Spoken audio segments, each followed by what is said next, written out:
하나님 말씀 골로새서 4장 2절 한 절 말씀을 함께 읽겠습니다. 골로새서 4장 2절 말씀입니다.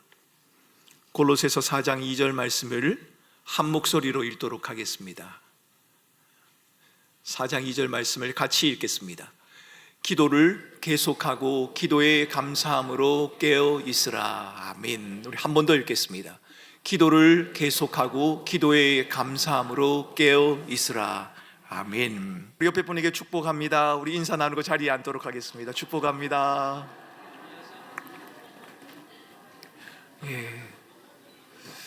참 묘하게도 자리를 바꾼 것 같은데 제가 보니까 그 자리가 그 자리인 것 같은, 참 지정석이 아닌데도 어떻게 이렇게 자리를 잘 찾아가시는지. 여러분, 오늘은 기도를 계속하고 기도에 감사함으로 깨어있으라는 말씀을 우리가 함께 묵상해 보려고 합니다.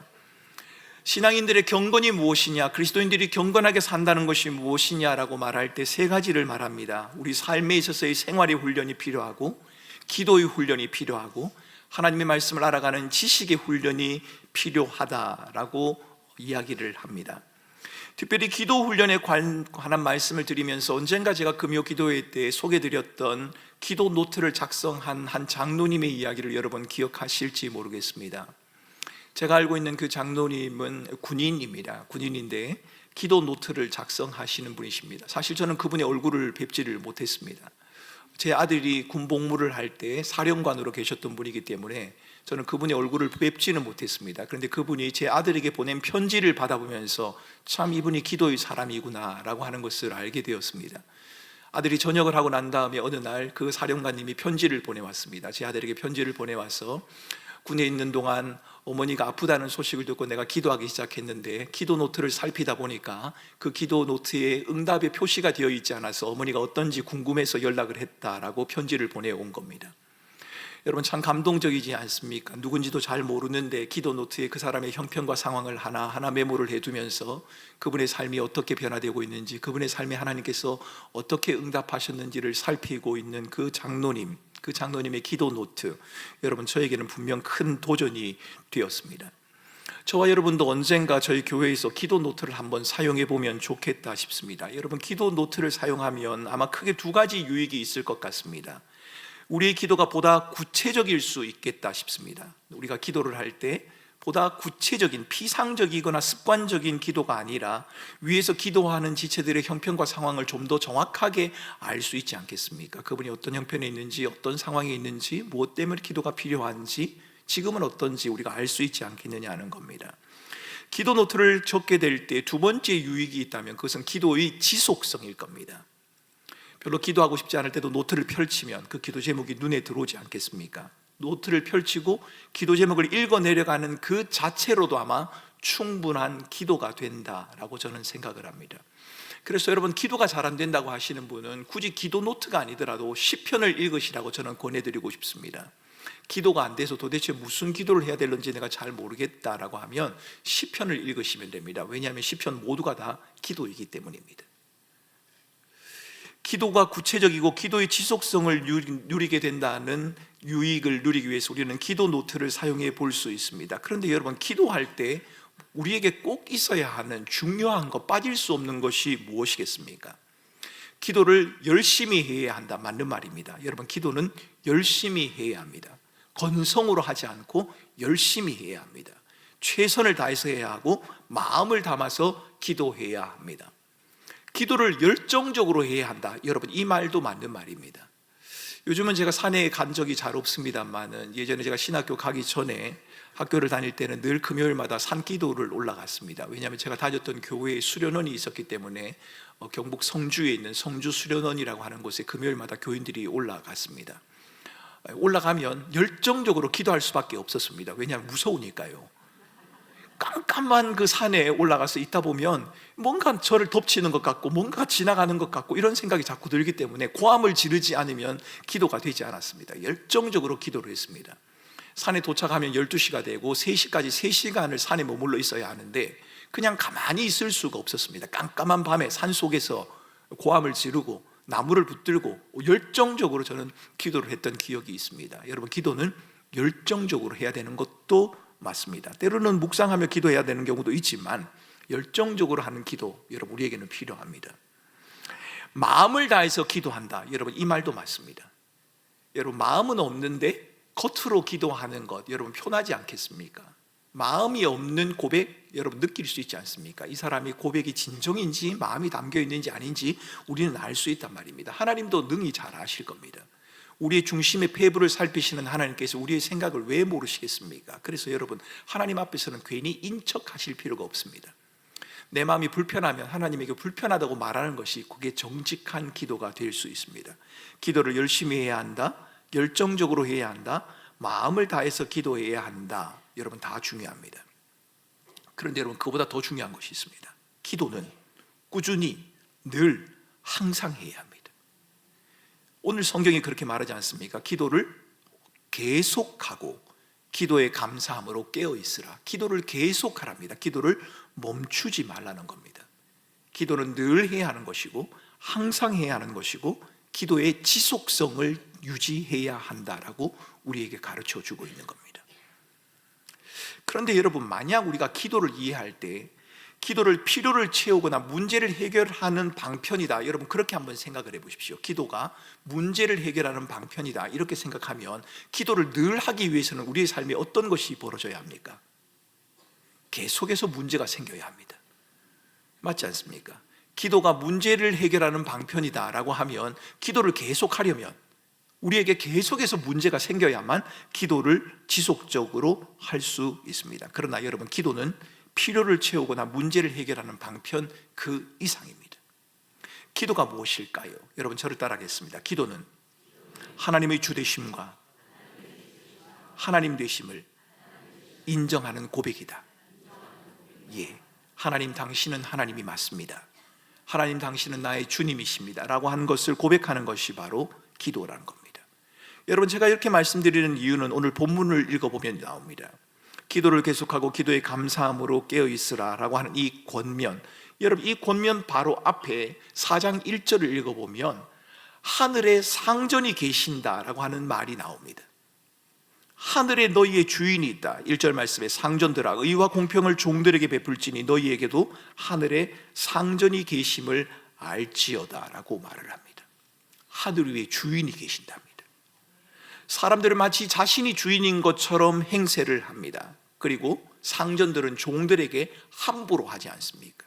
내가 좀 힘이 있거나 높다고 생각하면 나보다 낮은 위치에 있거나 내가 돌봐야 되는 대상에 있는 사람들을 우리는 함부로 대하는 경향이 있습니다.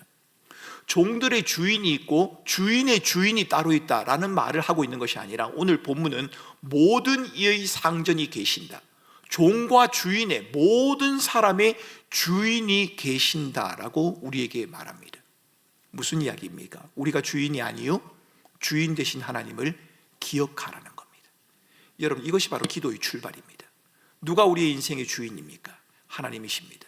누가 내 삶을 주관해 가십니까? 하나님이십니다. 우리의 모든 상황을 다스리는 분이 누구십니까? 하나님이십니다. 그것을 기억하면서 우리에게 너희는 계속하여 기도하라 라고 우리에게 말하고 있는 겁니다. 여러분, 계속한다는 것은 반복이나 시간의 양을 의미하는 것이 아닙니다. 이것은 지속성의 의미를 가지고 있는 겁니다. 어떤 상황에서든 어떤 환경에서든 범사에 하나님을 인정하라는 말입니다. 1절과 연결해 보면 하늘에 상전이 계신 것을 알아서 항상 그분에게 너희의 마음을 두라. 여러분, 오늘 본문은 그렇게 번역을 해볼 수 있습니다. 성경은 이런 상태를 깨어있는 상태라고 그렇게 말하죠. 여러분, 너희가 깨어서 기도하라 이렇게 말하지 않습니까? 어떻게 해요? 깨어서 어떻게 기도한다는 거죠? 졸면서 기도하면 안 되고 깨어서 기도하라는 그런 말입니까? 그렇지 않습니다. 너희의 마음을 누구에게로 두라? 하나님에게 두라는 겁니다. 너희의 마음을 하나님에게 두라. 그것이 바로 깨어서 기도하는 것이라고 말합니다. 기도는 필요가 발생할 때마다 하는 종교적인 행위 그 이상입니다. 맞습니다. 우리의 삶에 필요가 있을 때마다 하나님 앞에 기도하는 것이 마땅합니다. 내 삶에 하나님 이것이 필요합니다. 이것이 있어야 합니다. 우리가 하나님 앞에 구하는 것이 틀리지 않습니다. 그것을 성경은 잘못되었다고도 말하지 않습니다. 그런데 여러분, 그렇게 기도할 때도 우리가 잊지 말아야 하는 것이 있습니다.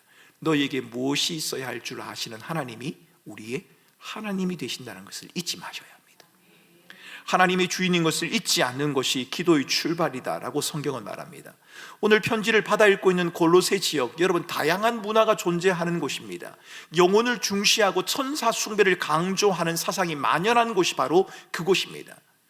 위장된 기독교의 사상이 너무 만연해 있어서 어떤 것이 진리인지 어떤 것이 진리가 아닌지를 구분하기 어려운 곳이 바로 이 골로새라고 하는 지역이었습니다. 영적으로 혼란하고 어려운 분위기 속에 있는 교회에 오늘 사도 바울은 하나님이 주인이라는 사실을 잊어버리지 말라라는 당부와 기도를 계속하라는 권면을 하고 있는 겁니다.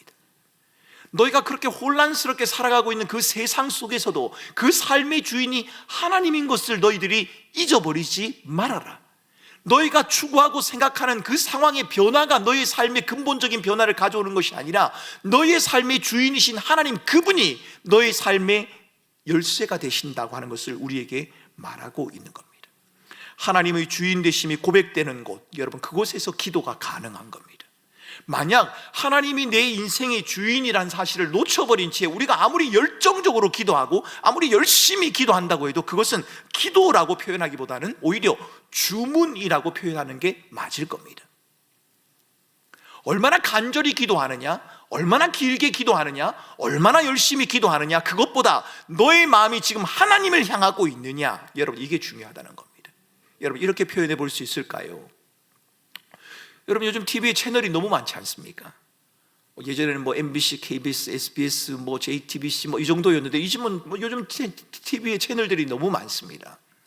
하나님에게 우리의 마음을 고정하는 것을 채널을 맞추는 것에 비유한다면 우리의 열심과 열정은 볼륨을 높이는 것에 비유할 수 있습니다. 예를 들어서 제가 채널 9번에 나오는 축구 중계를 보려고 한다고 생각을 해보십시오. 그런데 제가 9번 채널에 맞추지 않고 6번 채널에 맞췄습니다. 아니, 제가 깜빡하고 9번을 19번인 줄 알고 19번 채널을 틀었습니다. 그런데 축구를 하지 않는 겁니다. 그 축구를 보기 위해서 제가 볼륨을 계속 높였습니다. 여러분, 이것을 우리말로 하면 어떻게 표현할 수 있나요? 어리석다, 이렇게 표현할 수 있습니다. 제가 해야 할 일은 19번 채널에서 볼륨을 높이는 것이 아니라 19번 채널을 9번 채널로 바꾸는 것이 제게 필요한 겁니다. 여러분, 우리가 얼마나 소리를 내어서 기도할까? 얼마나 열정적으로 기도할까? 얼마나 긴 시간을 가지고 기도할까? 얼마나 뜨겁게 기도할까? 여러분, 그것도 물론 필요합니다만 중요한 것은 우리의 채널을 어디에? 하나님 그분에게 고정해야 합니다. 우리의 마음과 생각을 하나님에게 고정하는 것, 여러분, 이것이 바로 기도의 출발이라는 겁니다. 하나님의 주인 되심이 고백되는 그곳에서 기도가 가능한 법입니다. 때로는 하나님의 주인 되심을 우리가 쾌히 인정할 수 있는 상황도 있을 겁니다. 그런데 몸부림치고 애쓰며 하나님의 주인 되심을 인정해야 되는 그런 고난의 상황도 우리에게 있을 겁니다. 마치 시편 기자인 다윗이 말하는 것처럼 하나님, 차라리 내 생명을 취하십시오. 왜 제가 이런 삶을 살아야 합니까? 라고 말하는, 그러나 그 순간 그 다윗의 마음은 하나님에게 고정되어 있는 겁니다. 때로는 하나님을 향한 원망일 수도 있고 하나님을 향한 우리의 몸부림일 수도 있을 겁니다. 절규와 애절한 호소일 수도 있을 겁니다. 중요한 것은 우리의 마음이 하나님 그분을 향해야 한다는 겁니다. 나의 믿음 없음을 도와주소서라고 말하던 그 제자들의 모습, 그 제자의 모습, 여러분, 그 제자의 시선이 주님을 향하고 있다는 사실에 우리는 주목할 필요가 있습니다. 어떻게 계속해서 기도합니까? 계속해서 중얼중얼 하라는 말입니까? 계속해서 교회에 나와 앉아있으란 말입니까? 그것이 아니라 우리의 시선을 무엇을 하든지, 사나 죽으나 먹으나 마시나 무엇을 하든지 너희의 시선을 하나님 그분에게 고정을 하라는 겁니다. 때로는 하나님을 고정해보지만 답이 명확하지 않아서 우리의 마음에 혼란이 올 수도 있고 하나님이 내게 뭐라고 말씀하시는지 그것을 잘 깨닫지 못하는 경우도 있습니다. 아니, 깨닫긴 했는데 하나님이 내게 말씀하시는 것이 분명하긴 한데 그 분명한 것을 따라가기에는 너무 부족하고 힘이 없어지는 그런 경우가 있을 수도 있습니다. 그러나 중요한 것은 어떤 경우라도 우리의 시선을 하나님 그분에게 고정하는 겁니다. 이렇게 또 비유해 볼 수 있을 겁니다. 바다 위에 배가 있습니다. 풍랑이입니다. 그 풍랑 속에서 견딜 수 없는 배가 이제 정박을 해야 합니다. 육지 쪽으로 가야 합니다. 육지 쪽으로 가야 할 때 속도도 중요합니다. 얼마나 빨리 가느냐도 중요합니다. 그런데 이 배가 주목해야 하는 것이 있습니다. 그것은 바로 등대일 겁니다. 그 방향을 가르쳐주는 등대를 향해서 나갈 때만 그 배는 안전할 수 있다는 겁니다. 여러분, 하나님을 주목하는 것, 그것이 바로 하나님의 주인 되심을 인정하는 것, 그것이 바로 우리의 기도의 출발이라는 것을 여러분 잊지 마셔야 합니다. 오늘 성경에서 감사함으로 깨어 있으라고 말하지 않습니까? 여러분, 무엇을 감사할 수 있습니까? 여러분, 이렇게 한번 해보겠습니다. 우리 옆에 분을 한번 보시겠습니까? 옆에 분을 보시고요. 옆에 분을 한번 보십시오. 자, 제가 시작이라고 하면 여러분 오랫동안 감사한 것을 10가지만 말씀을 해보시는 겁니다. 자, 옆에 분에게 10가지가 많으신가요? 그럼 줄여서 5가지만 해보겠습니다. 자, 짧게, 길게, 한 가지를 길게 말하지 말고 그냥 짧은 거 5가지를 말하는 겁니다. 자, 시작.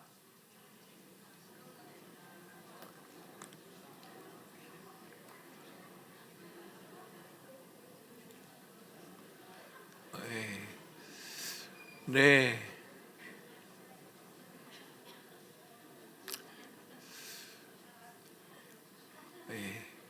그래요. 다 믿음 있는 분들이라서 5가지 정도는 아주 가볍게.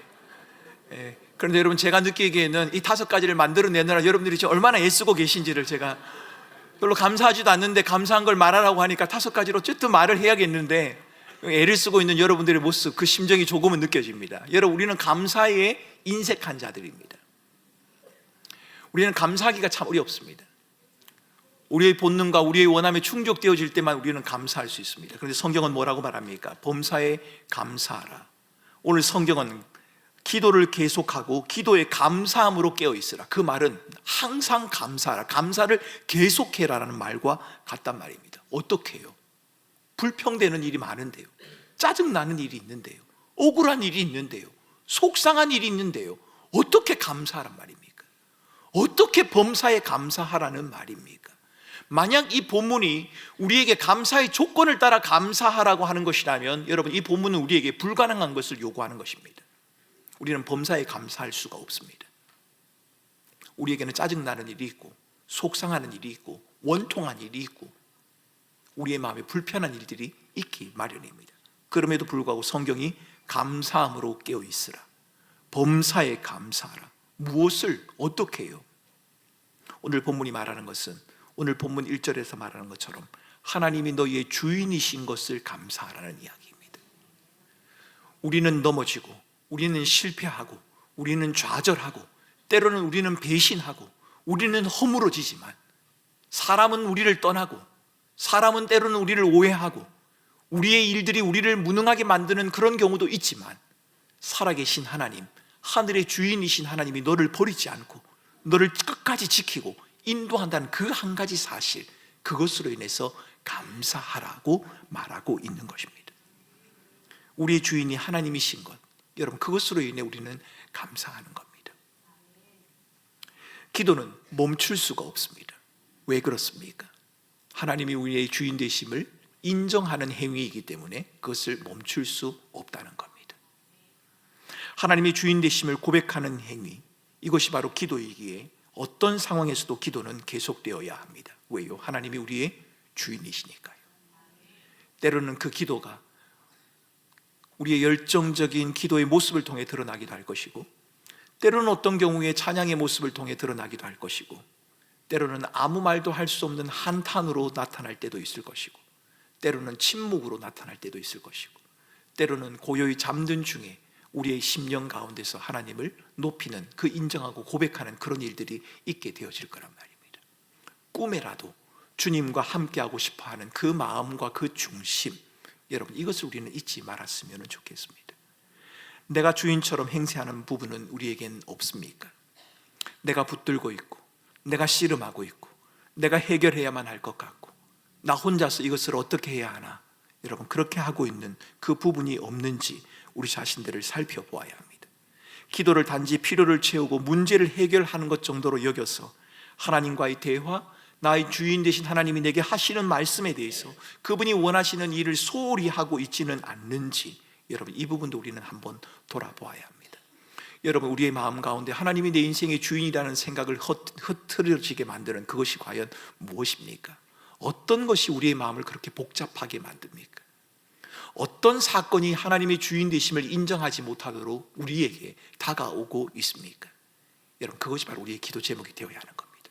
하나님, 내가 하나님의 주인 되심을 믿습니다. 그런데 이 상황이, 이 생각이, 이 문제가 나를 가로막고 하나님의 주인 되심을 인정하지 못하도록 만듭니다. 나의 믿음 없음을 도와주십시오. 여러분, 이것이 바로 우리의 기도가 되어야 하는 것입니다. 기도는 하나님의 주인됨을 인정하는 고백의 행위입니다. 그러기에 기도는 주인됨의 싸움이다, 이렇게 표현해 볼 수도 있을 겁니다. 내가 주인인가? 하나님이 주인인가? 여러분, 그래서 우리는 하나님 앞에 몸부림치며 기도하는 겁니다. 하나님이 주인인 건 알겠는데 살아가는 내 현실에는 내가 주인처럼 행세하는 이 모습, 이것을 내가 하나님 어떻게 할까요? 이 모습을 벗어버리고 하나님의 주인 되심을 내가 인정하고 고백하며 살아가고 싶습니다. 하나님, 나를 도우시고 인도하여 주옵소서. 여러분, 이것이 우리의 기도가 되어야 한다는 겁니다. 한 해 동안 여러분들 그렇게 살아오신 줄 압니다. 하늘에 계신 상전, 우리의 주인 되신 하나님을 인정하고 고백하려고 여러분들 한 해 동안 정말 열심히 잘 살아오셨습니다. 또 꿈터 가운데서, 또 교회 생활 가운데서, 여러분의 가정 가운데서 열심히 잘 살아오신 것을 압니다. 그 걸음을 우리 주님께서는 기억하시고 하늘의 상전이신 주님께서 지금도 우리를 주목하고 보시며 우리의 걸음을 영원까지 인도하시겠다라고 말씀하십니다. 어떤 경우라도 채널을 고정하시기 바랍니다. 어디에? 하나님 그분에게 우리의 채널을 고정하고 그분 앞에서 울고 그분 앞에서 단식하고 그분 앞에서 침묵하고 그분 앞에서 노래하고 그분 앞에서 기도할 수 있는 여러분, 저와 여러분들이 다 되실 수 있으면 좋겠습니다.